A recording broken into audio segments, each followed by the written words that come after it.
Yeah. Hi. There you How are you? go. Nice Hi. a few names here.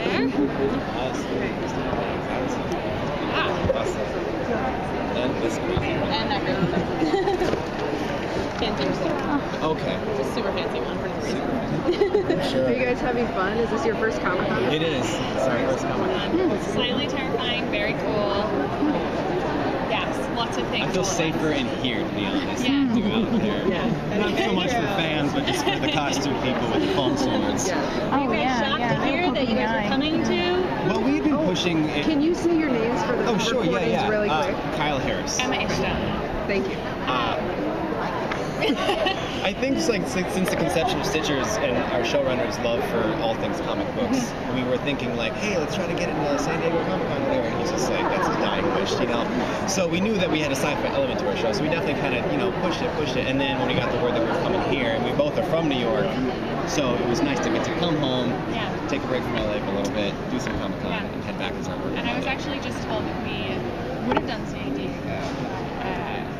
They wanted to, I don't know if you've seen out the booth, but it's kind of impressive. It's pretty huge, and they had a custom-made corpse cassette bells and everything, and they weren't going to be able to do that in time for San Diego and do it well enough. So I also feel like we were only on the air for an episode when that came around, so we would have been you guys know who we are? Yeah, but people do go. I guess Shadowhunters and Outlander already have a huge fan base before they start, but yeah. It was ABC Family's first time at Comic-Con, so hopefully we get to do it next year. Yeah. I was surprised they'd never been here before. Yeah, you think, Pretty Little Liars and a couple things here and there, but I guess it doesn't always. So many shows come here. So many shows come here. It's just a big press event for everyone. But it's fun. So talk about the Halloween episode. I know everyone's super excited because ABC Family really does Halloween right. They do. I'm happy that we come after Hocus Pocus, so I'll be watching Hocus Pocus, and then I'll watch some Stitchers. That's a good double feature. I like absolutely. it. Oh my gosh, it's definitely the best one. Should we watch it together? We can have a view. We're gonna be filming. Yeah. So we'll watch so it. We'll tune in. So the Halloween episode is great because it's a standalone episode. It's a special, and it was our last episode that we shot in the first season. So we end season 1 on a big dramatic note, and then the next week our cast gets to shoot some really fun Halloween movie, episode. And it's a big Halloween party. We all kind of get to dress up as our favorite whatevers. And, dead guy? What'd you say? Favorite dead guy? Dead guys, yeah. A couple dead guys. I go as the Flash, or the ABC Family's version of the Flash. This is as much rights as we can get. Crossover So it's with basically the like a red tight suit. Yes. Yeah. Knee-high boots. It's really bad.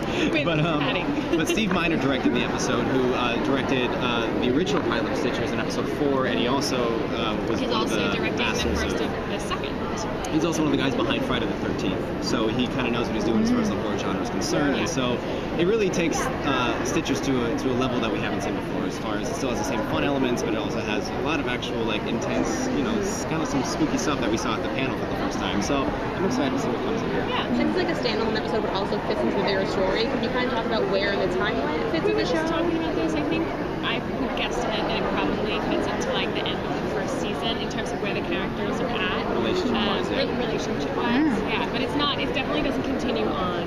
We don't refer to anything that's happened before. It's just we do a stitch that ends up being some guy who's kind of been stalking Kirsten, maybe. I don't know. No spoilers. Can you talk about how some of the relationships will be, some of the relationship dynamics will be shifting? As far as second season is concerned? Yeah, I think that, where we left at the end of the first season, we're going to have to resolve that and find out what happens. And then regardless whether Cameron does live or die, that's a huge life event to have happened. And I think it has a drastic impact on the characters going forward. And you'll see a lot of big changes for everyone. Everyone kind of came through. And not just the final episode of what happens to Cameron, but I think their entire journey of the last season. Finding out all that stuff about her parents, Camille being brought into the program, all of that stuff is a huge thing that changes everybody. So, are you saying we're going to find out about Kirsten's parents, about her mom's especially? I hope so. I have not even read it's one of the many secrets and answers that we have yet to uncover. Yeah, so. but I'm sure at some point we will have to uncover it. I need to know. So. Are there any relationships that you want to see more explored in the new episodes coming? I would like to know, as far as like now that we have Fisher on board as a regular this season, I think there's that whole uncharted territory as far as like what his backstory is and like how this program's now affecting his life. I think there's something interesting about Maggie and like knowing where she stands in all this. Is she a good guy? Is she a bad guy? And like we know that she loves and nurtures us like we are her own children, and so I think there's lots of. I've heard that there will be episodes this season that will learn a lot of backstory, as if like the whole episode would just be a giant flashback episode as to how each individual character found their way to the Stitches program.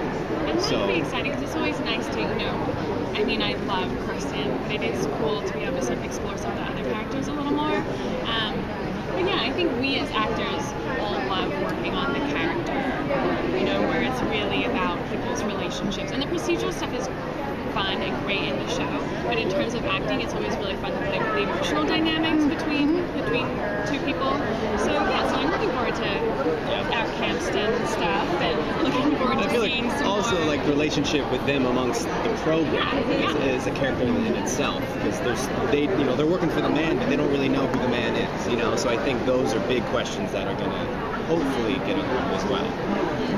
Not to backtrack, but my one other question about the Halloween episode is, if people haven't found Stitchers yet, is this a good episode to encourage them to jump in on? Absolutely. It's never too late to jump in. Super connected. Well, because it's kind of standalone. Yeah, exactly. It is a little standalone. Like, you're not going to be missing out on anything.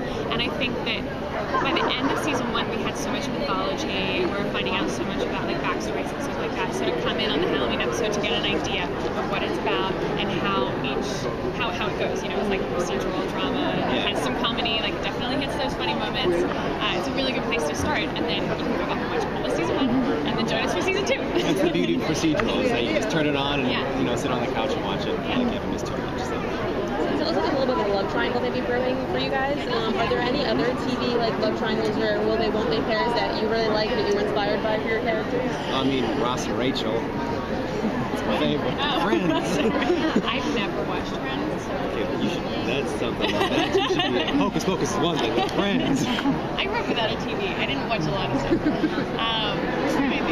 I'm trying to be inspired by. I mean, you always kind of root for them in the end, but I feel like hopefully you have good intentions and they're supposed to be together because. I feel like the classic one of our time, like the biggest TV love triangle, is probably Scandal, isn't it? Carrie Washington. Like, isn't that the most well-defined TV love triangle of all time right now? Anyway. See, I haven't seen Scandal, so I guess there we go. Yeah, but I feel like that's it. That's the love triangle right now. So. You guys all seem really close, like offset too. What are some fun things that you guys do together?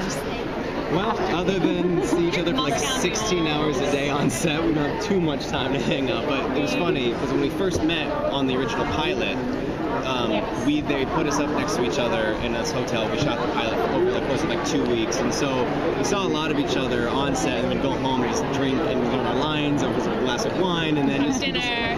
We got so sick of the hotel dinners that we went to 20 minutes. Yeah.